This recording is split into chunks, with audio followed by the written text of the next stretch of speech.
서로 인사해 볼까요? 좀 웃으면서 인사해. 사랑합니다. 축복합니다. 네, 미소를 띄우며. 자, 21장은 넘어왔어요. 사도행전. 원래 20장 다 맞추지 않았어요. 사실은 20장 한 후반부 17절부터 좀 남아 있었는데 제가 넘어온 이유가 뭐냐면 17절 말씀부터는 고별 설교예요. 바울이 그 지역을 에베소 지역을 떠나면서 마지막 설교하면서 펑펑 울어요. 서로. 고별 설교인데 제가 또 고별 설교를 하면 또 떠날 것 같은 느낌이 들까봐 고별 설교도 스킵하고 다음 21장으로 넘어왔어요. 사실은. 자, 21장에 보면 어떤 일이 벌어지냐면 바울이 예루살렘으로 계속 가는 거예요. 예루살렘으로. 지금 바울이 예루살렘으로 가다가 에베소 들렸다가 지금 빨리 가려고 애쓰는 거 제가 지난주에 설명해 드렸어요. 그런데 지금 알다시피 우리가 드로아 교회에서 바울이 멈춰서 주일 예배를 드리고 일주일 동안 먹으면서 드렸다가 이제 끝나자마자 밤새도록 설교하고 떠나는 장면까지 제가 말씀드렸어요. 여전히 도착은 못했어요. 여전히 지금 출발하고 있는 겁니다. 계속하고 있는 거예요. 자, 여러분들 그 유명한 팝 가운데 여러분들이 알고 있는 명곡이 있을 거예요.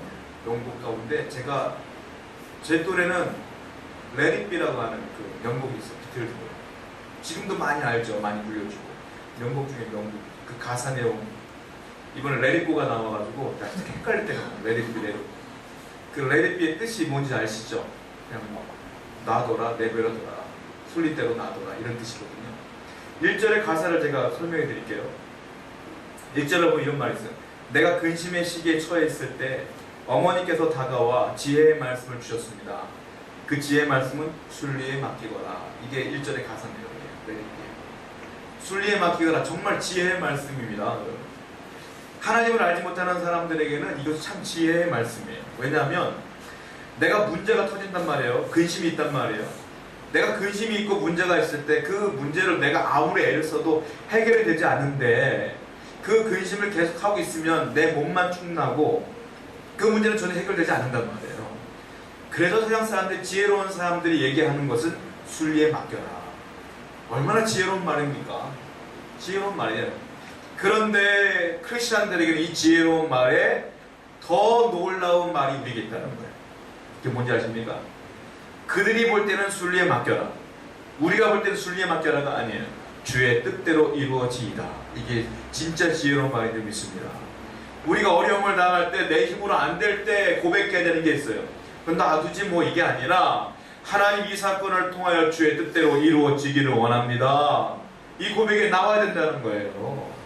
이것이 놀라운 지혜인 줄 믿습니다. 제가 이 얘기를 왜 하냐면 사도 바울이 지금 순리대로 맡기는 장면이 나와요. 주의 뜻이 이루어지기를 원하는 장면이 나와요. 그래서 제가 이 얘기를 지금 하고 있는 거예요. 자, 사도 바울은 처음에 사역을 할 때 다메섹 도상에서 예수님 만나고 정말 열심히 사역을 했어요. 그런데 이제 사역 말기가 되는 거예요. 이제 좀 있으면 사도 바울이 순교를 나갑니다. 사역 말기에 오면서 상당히 복잡한 심경을 토로해요. 왜냐하면 지금까지는 하나님의 말씀대로 잘 왔어요. 그런데 지금 심각한 위기가 뭐냐면 사도 바울 주위에 있는 사람들이 사도 바울과 뜻이 달라요. 여기서 사도 바울이 지금 굉장히 괴로움이 나타나요. 왜 다르냐면 그들이 사도 바울을 너무 사랑합니다. 너무 사랑하다 보니까 하나같이 말하는 게 예루살렘으로 돌아가지 마세요 얘기해요. 사도 바울은 지금 빨리 돌아가려고 그래요. 근데 하나같이 가지 마세요. 왜냐? 내가 기도해봤는데 하나님이 그러시는데 당신 죽는다고 그래요. 근데 그게 사실이에요. 또 예언자가 나와서 말해요. 당신 가면 죽어요. 오늘 본문에 나와요. 예언자가 죽어요. 가면 안 돼요. 자, 생각해보세요. 제가 기도를 하고 있는데 개척이 된 비전을 개척을 했단 말이에요. 내 주위에 있는 100이면 100 모든 사람들이 다 기도하는 목사님들이야. 그분들이 말하는 거예요. 박목사 하면 안 돼. 하나님께서 어렵다고 말씀하셔. 이럴 때 다른 사람도 아니고 내가 사랑하고 인정하는 분들이 그렇게 얘기한다면 얼마나 고민스럽겠어요. 여러분들이 지금 만약에 어떤 일을 하려고 하는데 이 박목사 나타나고 그거 하면 안 돼. 하나님이 기도하는데 환상을 보여주셨어. 이렇게 얘기하면 어떻게 해야 될 거예요? 곤란할 것 같아. 힘들 것 같지 않아요? 이거 해야 돼 말아야 돼. 대부분 목사님 말씀에 순종하겠죠. 아니 말고 순종하겠죠. 그때 고민스럽다는 거예요. 사도 바울이 지금 그 입장이었다.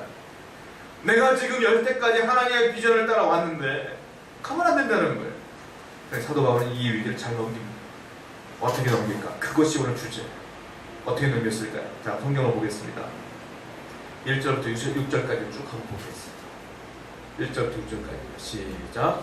우리가 그들을 작별하고 배를 타고 바라고 곳으로 가서 이튿날 로도에 이르러 거기서부터 바다라로 가서 베네게로 건너가는 배를 타면서 타고 가다가 도로를 말하고 이를 편에 두고 수리하러 항해하여 그들의 손을 파니 거기서 배의 짐을 풀려하니라. 제자들을 찾아 거기서 그 제자들이 손을 운동으로 바울더러 예루살렘에 들어가지 말라 하더라. 이 여러 날을 지낸 후 우리가 떠나갈 때 그들이 다 그 처자와 함께 성문 밖까지 정성하거늘 우리가 바다가에서 오르고 구하고 서로 작별한 후 우리는 배에 오르고 그들은 집으로 돌아가니라. 2절 말씀 보면 베니게로 건너가는 배를 만나서 타고 가다 이렇게 있어요. 베니게로 간다는 배표는 뭐냐면 직진 항로인 거예요. 그러니까 돌아가지 않고 가장 빠른 항로인 거예요. 예루살렘까지가 가장 빠른 항로. 사도 바울은 여전히 빨리 가려고 그러는 거예요. 지금 오순절이 되기 전에 그 전에 도착해서 오순절 절기를 지키고 또한 하나님의 사역을 하고 맞추려고 하는 거예요. 사람들은 계속 떠나지 말고 고별 설교할 때도 지금 우리 보진 않았지만 그 성경 말씀에서도 계속 가지 말라고 만류를 해요. 또 오늘 본문도 마찬가지예요. 자, 지금 베니게로 건너가는 배가 쭉 직선 항로로 가다가 위험하지만 가장 빠르게 이겼던 이걸 탔어요. 쭉 가다가 잠깐 들리는 곳이 어디 있어요? 어디입니까? 거기가 두로라고 하는 곳에 잠깐 들렸어요. 정박을 한 거예요. 며칠을 머물게 되냐면 일주일을 머물게 돼요. 사도 바울이 두로에 잠깐 머물면서 무엇을 하냐면 그 두로에 있는 교인들을 찾아다닙니다. 사도 바울이. 그리고 두로의 교회를 찾아가서 교인들을 만나게 돼요. 우리 여기서 알 수 있는 게 있어요. 두로에도 교회가 있었구나 라는 걸 알게 돼요. 왜냐하면 스데반이 순교하면서 기독교 핍박이 일어납니다. 그때 많은 사람들이 디아스포라라고 해가지고 많은 사람들이 다 해외로 주위로 막 도망갔어요. 신앙을 지키기 위해서. 그때 나온 사람들 가운데에 아마 두로에서 머문 사람들도 있었을 거라는 거예요. 그들이 모여서 교회를 세웠고 그들이 신앙생활을 지속하고 있었던 것이고 바울도 그 소식을 들었기 때문에 지금 두로에 오자마자 그들을 만나고 싶었던 거예요.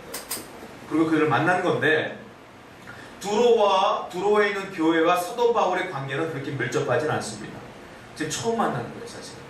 그리고 며칠 동안 있었다고 성경에 써 있습니까? 며칠이라고 써 있죠? 일주일, 1회, 4절 보면 1일 머물렀다, 7일 머물렀다. 그러니까 7일 동안 있었어요. 그런데 그 5절 말씀 보면 7일 동안 같이 머물렀는데 이 관계가 어떻게 되는가 보세요. 5절 말씀 보세요. 제가 읽어드릴게요. 이 여러 날을 지낸 후 우리가 떠나갈 때 그들이 다 그 처자와 함께 성문 밖까지 전송하거늘 우리가 바닷가에서 무릎을 꿇고 기도하고 서로 작별한 후 우리는 배에 오르고 그들은 집으로 돌아가니라. 일주일 동안 딱 있었거든요. 일주일 동안 있었는데 떠나간 데니까 막 바닷가까지 온 거야. 배 떠나는 바닷가까지, 한국까지. 그리고 얼마나 껴안고 부둥켜 울었는지 나중에 뭐라고 써있어요? 바닷가에 서로 무릎 꿇고 기도하고 그리고 헤어지는 거예요. 여러분, 친구들 관계에 있어서, 지인들 관계에 있어서 오랜 세월은 중요하지 않아요. 내가 그 사람을 10년을 만났던 20년을 만났던 일주일을 만났던 중요하지 않아요. 뭐가 중요하냐면 서로 얼마나 사랑하는지, 얼마나 마음이 맞는지가 중요한 거예요. 우리 세우는 교회 오랜 세월, 나는 몇 년 됐어 이 교회 등록한 지, 나는 이제 얼마 안 됐어, 중요하지 않아요. 얼마나 교회를 사랑하는지, 얼마나 서로 마음이 맞는지, 목회자 얼마나 만나는지 오래 만나 중요하지 않아요. 얼마나 목회자 성도가 마음이 맞는지 이게 중요한 줄로 믿습니다. 지금 그런 관계인 거야. 두로의 성도들과 바울은 만난 지 일주일뿐이 안 됐지만 굉장히 사랑하는 사람을 바뀐 거예요. 그러면서 그들이 하는 말이 뭐냐? 떠나가면 안 됩니다. 여기서 바울은 충격을 받게 돼요. 나는 빨리 가야 되었는데 이 사람들은 가지 말라고 붙잡는 거예요. 왜? 가시면 순교당해요. 제가 소문을 들어봤는데 당신이 오면 당신은 죽어요. 이 소문을 얘기하는 거예요. 그러니까 사도 바울은 가면 안 된다는 거예요. 사도 바울에게. 그러니까 사도 바울은 만류하고 배를 타고 떠나는데 그 주위에 그 전에 그 가정이 있는 게 뭐냐면 서로 바닷가에서 부둥켜고 기도했더라. 이게 중요한 거예요. 저는 많은 종교가 이 땅에 있지만 공공장소에서 기도하는 종교는 기독교뿐이 못 봤어요. 버스 정류장이나 공항에서 기도하는 사람은 다 기독교인이야. 보셨어요 혹시? 못 보셨어요? 요즘은 잘 안 하나? 예전에는 많이 봤거든 나는. 그리고 선교 떠날 때도 저도 실질적으로 했고, 그 태국 공항에서 선교사님과 헤어질 때 아쉬워서 부둥켜 껴안고 애들하고 막 껴안고 우리 선교사님을 축복합시다. 공항에 외국인들 막 다니는데 거기서 기도했어요. 기도하고 축복해드리고 막 박수 치고 막 눈물로 막 껴안고 그러고 갔거든. 제가 이제 1학년 학교 입학했을 때 그때 부천에 소사역이 있는데 소사역 앞에 학교가 있었거든요. 그때는 소사역이 없었어요. 저희 학교 다닐 때 부천역과 역곡역뿐이 없었어요. 아유 얼마나 먼지 걸어다니는데 거기서 왔다 갔다 하는데 이제 친구가 군대를 간다고 해병대를 간다고 왔어. 제일 먼저 가는 친구예요. 제일 친했거든요. 그 친구를 만나서 부천역까지 가서 부천역 사람 얼마나 많은지 아십니까? 진짜 많거든요. 둘이서 뭐 했는지 아세요? 껴안고 기도했어요. 그래서 사랑하는 친구들 잘 갔다 와라, 건강히 갔다 와라 기도하고 그 친구도 잘 있어라 친구야. 그때뿐이야. 나 휴가 나면 뭐 똑같아. 그렇게 그때 막 기도하고 보냈던 기억이 있어요. 그리고 뭐 그런 경우도 있어. 또 옛날에 교회에 있을 때 청년이었을 때 또 그 청년 동료가 또 군대 갈 때도 같이 기도했는데. 그래 다른 종교들은 별로 못 본 것 같아. 기독교인들은 그런 것들을 굉장히 존경하거든요. 여러분, 제가 이 얘기를 왜 하냐면 기독교는 참 좋은 종교 같아요. 군대 갑니다. 뭐 이민 갑니다. 어떡하니? 힘들어서 어떡하니? 걱정하는 건 그 사람에게 아무 도움이 안 됩니다. 여러분. 진짜 도움이 뭔지 아세요? 그 사람을 위해 기도하는 게 진짜 도움이 되는 거예요. 사도 바울은 떠납니다. 떠나는데 사람들 가지 말라고 애원합니다. 웁니다. 이건 아무 도움이 안 됩니다. 그런데 그들은 뭐 했어요? 그 항구에 얼마나 많은 사람들이 있었겠어요. 창피함을 무릅쓰고 무릎 꿇고 바닷가에서 다 기도하고 있는 거예요. 기도하던 중에 깨닫게 돼요. 뭘 깨닫게 되냐면 두로의 교인들이 야 바울이 예루살렘으로 가는 게 하나님 뜻이 맞구나 라는 걸 깨닫게 되면서 보내주는 거야. 사도 바울도 같이 기도하면서 내가 가는 게 맞구나 하고 깨닫고 가는 거예요. 사도 바울의 이 복잡한 상황, 내가 정말 사랑하는 사람들이 내 뜻과 달랐을 때 어떻게 이 일을 해결했느냐, 그는 근심과 걱정하기 이전에 하나님께 기도로 충성하며 순리에 맡겼는데 그 순리가 하나님의 뜻을 위한 순리였다. 기도로 맡기는 거예요. 여러분 인생 살 때 근심이 있어요? 걱정이 있어요? 방법 없어요. 기도로 맡기는 거예요. 내가 근심한다고 해서 되어지는 일 하나도 없는 거예요. Let it be. 맡기는 거예요. 하나님 뜻에 맡기는 거예요. 할렐루야. 이게 기도뿐이 없다는 거예요. 이게 사도 바울은 기도하면 안 하는 거예요. 문제는 각양각색 다 있어요. 정도에 따라 강약이 다른 거지. 야, 뭐 이번에 내가 시험을 많이 시험 못 봤어. 이것도 문제지. 그러나 다른 사람들은 뭐 어려움이 더 많은 사람도 있을 거예요. 강약의 문제지. 문제는 다 있어요. 그런 중요한 건 약의 문제든 강의 문제든 하나님이 개입하시면 다 해결되는 거예요. 믿으시기 바랍니다. 그래서 우리가 해야 될 게 뭐냐? 하나님께 맡기는 기도를 해나가야 된다는 거예요. 바울은 계속 기도로 이 문제를 해결해 나가는 거예요. 두 번째 바울이 이 위기를 어떻게 이겨내는지 아십니까? 자, 7절부터 12절까지 보세요. 읽어보겠습니다. 7절부터 12절 시작.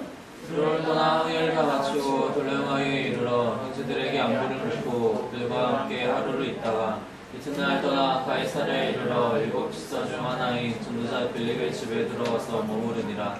그에게 딸 넷이 있으니 처녀로 예언하는 자라. 여러 날 머물러 있더니 아가보라는 한 선지자가 유대로부터 내려와 우리에게 와서 바울의 띠를 줬다가 자기 수족을 잡아매고 말하기를 성령이 말씀하시되 예루살렘에서 유대인들이 이같이 이 띠 인자를 결박하여 이방인의 손에 넘겨주리라 하거든 우리가 그 말을 듣고 그곳 사람들과 더불어 바울이 예루살렘으로 올라가지 말라 권하니.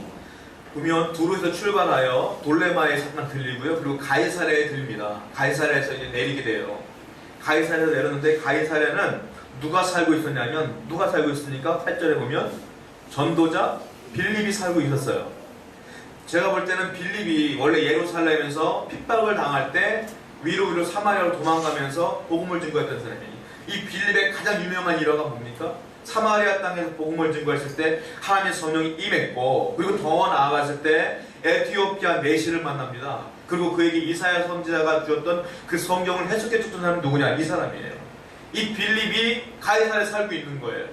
이 빌립은 아마 이 당시 그때의 사건과 지금 바울이 지금 만났던 이 사건의 기간이 몇 년 차이가 나냐면 20년 정도 차이가 나요.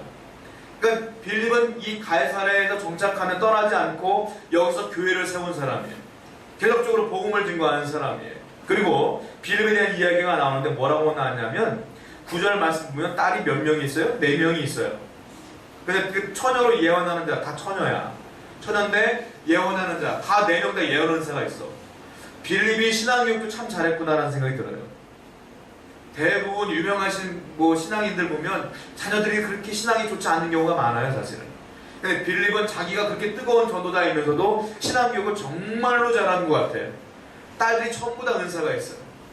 우리 딸들도 은사가 있으면 좋겠는데 아직은 잘 안 보여서 모르겠지만 신앙교육을 잘해야 돼.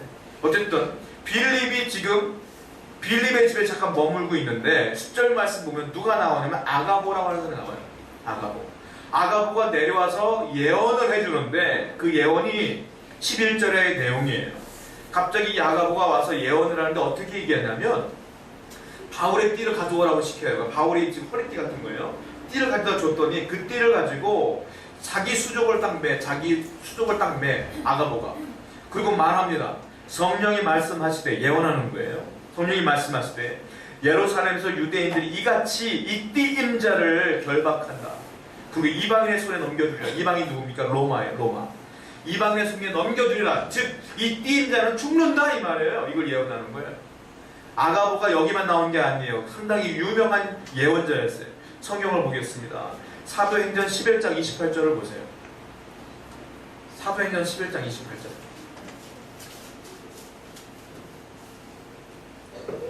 같이 읽어볼게요. 시작.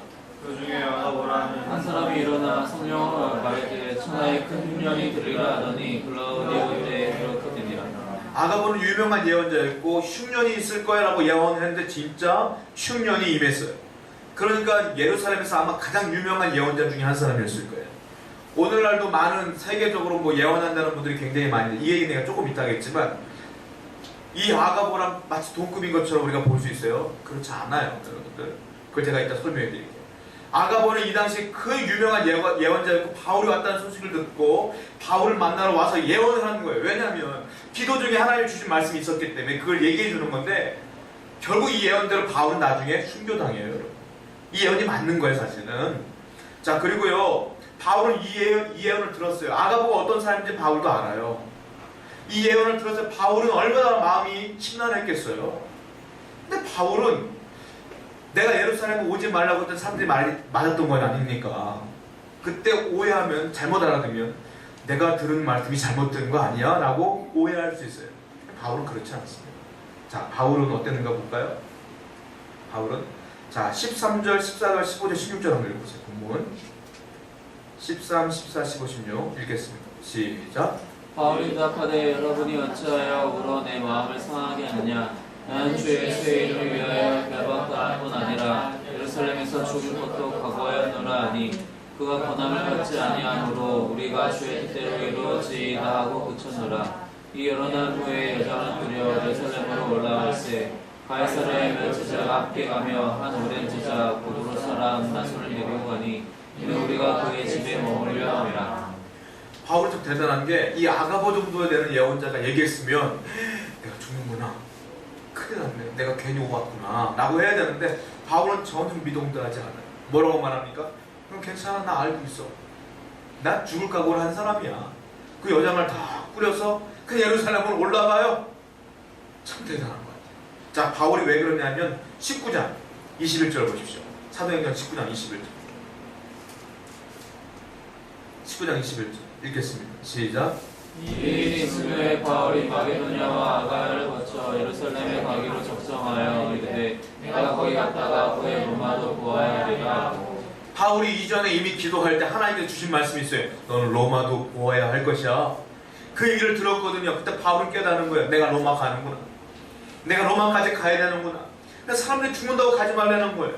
근데 바울의 비전은 정확해, 명확해. 내 사명은 명확해. 로마를 가야 되는 게 내 사명인 거야. 아무리 유명한 예언자가 가면 안 된다고 얘기해도 내 사명이 너무 명확한 거예요. 그래서 사도 바울은 전혀 미동도 안 하는 거예요. 자, 사도행전 9장 16절을 또 보세요. 9장 16절 읽겠습니다. 9장 16절 시작. 그가 너희를 위하여 얼마나 고난을 받아야 것을 그에게 보이리라 하시니 바울에게 주던 사명이 뭐냐? 넌 나를 위해 고난당하라 이거예요. 바울의 사명, 하나님께 드렸던 사명은 첫 번째, 넌 나를 위해 고난당하라. 두 번째, 너는 로마까지 가야 된다. 이걸 정확히 알고 있어서 사도가. 그런데 주위에 살아가는 성도들은 가면 안 돼요. 아가보도 가면 안 돼요. 이런 얘기를 하니까 그게 모두가 전부 다 하나님의 성령이 하신 말씀이 맞아요. 중요한 게 뭔지 아세요? 가면 안 돼요가 아니에요. 로마로 가면 죽는다. 여기까지 하나님 보여주신 건 맞잖아요. 근데 하나님 가지 말라고 그랬어요? 그들에게? 그건 자기들이 자의적으로 해석을 하는 거예요. 사도 바울이 주신 말씀을 로마 가는 건 맞고 너 죽는 건 맞아 이거예요. 여러분, 예언하는 것과 해석은 전혀 다른 문제야. 보여주는 것과 하나님의 사명이 전혀 다른 거예요. 근데 많은 사람들이 그걸 보여주면 큰일 나네, 가면 안 되네, 내 스스로 해석을 하는 거예요. 예언의 위험입니다. 예언의 위험이 여기 있는 거예요. 많은 사람들이 이 해석을 잘못해서 큰 문제를 일으키는 거예요. 그리고 또 하나의 문제가 있어요. 뭐냐면 예언의 은사가 상당히 위험한 겁니다. 지금. 어떤 사람들은 그렇게 얘기해요. 성령은 동일하시기 때문에 초대교회 예언의 은사가 있었던 이런 수많은 사람들과 동일하게 지금도 예언의 은사가 있어야지 맞습니다 라고 얘기하고 그 말이 사실인 것처럼 우리가 느껴질 때가 많아요. 그리고 실질적으로 예언의 은사가 있는 분들이 꽤 많은 것들을 우리가 알고 있어요. 그러나 우리가 알아야 될 게 뭐냐면 그것은 우리가 잘못 알고 있다는 거예요. 하나님이 주셨던 그 예언의 은사와 우리 오늘날에 주신 예언의 은사는 차원이 달라요. 사실은 여기서 혹해없고 현혹되면 절대로 안 된다는 거예요. 자, 성경을 보겠습니다. 요한계시록 22장 18절 말씀이에요. 요한계시록 22장 18절 말씀.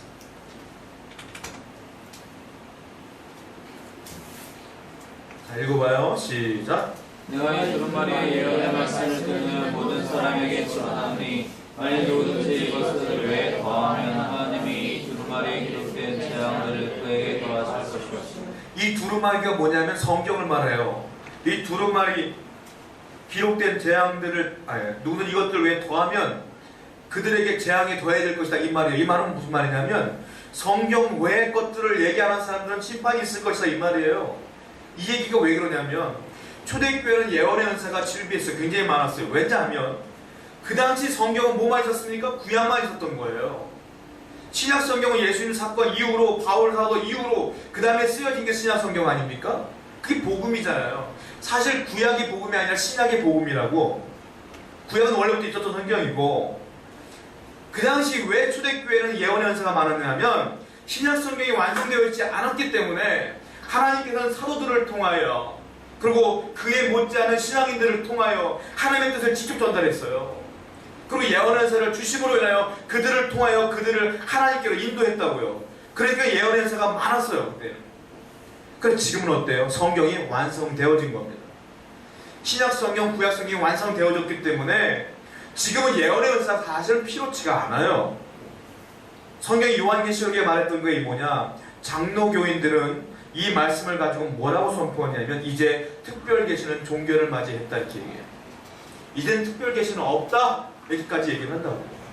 그러니까 저는 그렇게까지 얘기하지 않아요. 왜냐하면 제가 말하고 싶은 것은 뭐냐면 지금 이와 같이 우리가 점장이 찾아가면 예언 오죠. 아이고 이거 하면 아들 낳을 거요. 그렇게 얘기하는 사람도 있죠. 너 앞으로 이렇게 하면 잘 돼. 자, 부족서 가져가 붙여놓고 있어봐. 잘 될 거야. 여러분들 예언의 은사를 이와 같이 혼동하면 절대로 안 된다는 거예요. 오늘날에 하나님 주신 예언의 은사는 뭐냐면 격려의 은사랑 똑같은 거야. 격려의 은사. 마음이 아픈 사람 기도하다가 마음이 아파. 나도 이 사람이 이런 아픔이 있구나. 하나님께서 위로해 주시는 거예요. 하나님 이런 아픔이 있나 봅니다. 당신에게 이런 하나님의 사랑이 있어요. 이 정도지. 너 내가 기도해 봤더니 너 앞으로 이 길로 가면 이렇게 될 것 같아. 이거는 아니라는 거예요, 여러분. 이건 종교를 맞이하는 거예요, 이런 거는. 악어처럼 너 가면 죽어. 이런 건 안 된다는 거예요. 이거는 성경 외의 것들을 더하면 안 될 줄 믿습니다. 제가 오늘날 그 유명한 또 잡지를 보는데 그 처음 보시는 분들 있잖아요. 그분들의 일대기가 쫙 나오더라고. 그 언제 태어나서 막 그 2장짜리 컬러풀하게 막 나오는. 알고 읽어보니까 그게 광고더라고. 2장짜리 광고더라고. 그러니까 결국 우리 보고 싶시오. 내가 뭐 복지 얼마 이렇게 있는 거야. 내가 보면서 고민해봤어요. 이 정도 유명한 잡지에 이 정도 광고를 실으려면 우리 성결 신문이 있어요. 교단에서 신문에 구탕에 요만한 광고 실어도 돈이 꽤나 나가거든요. 이 정도 전 국민이 보는 잡지에 실을 정도 돈이 어마어마할 텐데 이 사람 돈이 얼마나 있을까? 이 생각 혼자 들었어요. 그거 더 나가서 무슨 생각하냐 했냐면 얼마나 많은 사람들이 돈을 갖다 바쳤으면 이런 데까지 광고를 실었을까? 그런 생각이 나더라고요. 한국에 있는 많은 사람들이 얼마나 미래에 대한 관심이 많은지 아들 낳을 것 같아요? 딸 낳을 것 같아요? 내 아들 잘 될 것 같아요? 안 될 것 같아요? 합격될 것 같아요? 불합격될 것 같아요? 다 돈 바치는 거예요. 기독교 리더들은 이런 거에 빠지면 안 돼요. 내 기도에 받더니 너 하나님께 헌금 100만 원 하면 하나님이 너 보내주실 거예요 여기. 이건 아닙니다. 여러분. 잘못된 리더입니다. 아시겠어요? 속으면 안 돼요. 오늘날 우리는 어디에만 집중해야 되느냐? 말씀밖에 없는 거예요. 말씀으로 위로받고 말씀으로 도전받고 말씀으로 하나님께 나아갈 줄 믿습니다. 이것이 건강한 신앙인 줄 믿습니다. 성경에 나와 있는 유명한 예언이 있어요. 이건 명확해. 뭐냐? 내가 곧 다시 오리라. 할렐루야. 재림의 예언. 이거는 믿어야 되는 거예요. 또 하나 있어요. 예수를 믿으면 천국이요 안 믿으면 지옥이다. 이건 예언이에요. 이 정도 예언만 알면 돼 우리는. 할렐루야. 그 외의 것들 알 필요 없어요 여러분. 알면 좋을 것 같습니까? 아 당신이요 조금 있으면 죽어요. 이 얘기를 알면 사람이 어떻게 했어요? 죽는 순간까지 절망하며 사는 거예요 인생은. 당신이요 내가 기도해보니까 하나님도 당신 100세까지 산다고 합니다. 그럼 어떻게 되세요? 게을러지는 거예요 100세까지. 알면 좋을 것 같죠? 좋을 거 하나도 없어요 여러분. 사도 바울은 아가보가 아무리 예언을 해도 너 죽는다 얘기만 해도 상관하지 않아요. 바울이 잘한 게 뭔지 아십니까? 바울은 사명에 충실한 사람이에요. 내 사명을 내가 죽는 날까지 하나님께 내 인생을 맡기며 내가 할 일만 하며 사는 거야. 그럼 나머지는 하나님이 알아서 하실 것이다 라고 믿고 사는 거예요. 여러분들이 이 세상을 살아갈 때 근심과 걱정 가운데 있을 때 이겨낼 수 있는 방법이 뭔지 아십니까? 하나님이 주신 사명을 기억하며 그냥 사는 거예요. 그냥 기도하며 사는 거야. 내가 힘들 때 기도하면서 서로 위로받고 서로 기도하며 격려하고 그러면서 이 땅을 살아가는 것이 정상적인 신앙인 줄로 믿습니다. 여러분들이 되어진 모든 일들은 하나님이 다 하십니다. 그러므로 우리가 아무리 근심한다 할지라도 될 일 하나도 없어요. 우리는 뭐 해야 됩니까? 내 사명 감당하며 그냥 기도하며 사는 것뿐이에요. 그럴 때 하나님께서 여러분들을 바울처럼 선하게 인도하실 줄로 믿습니다. 아멘. 우리 함께 찬양하며 함께 결단했습니다.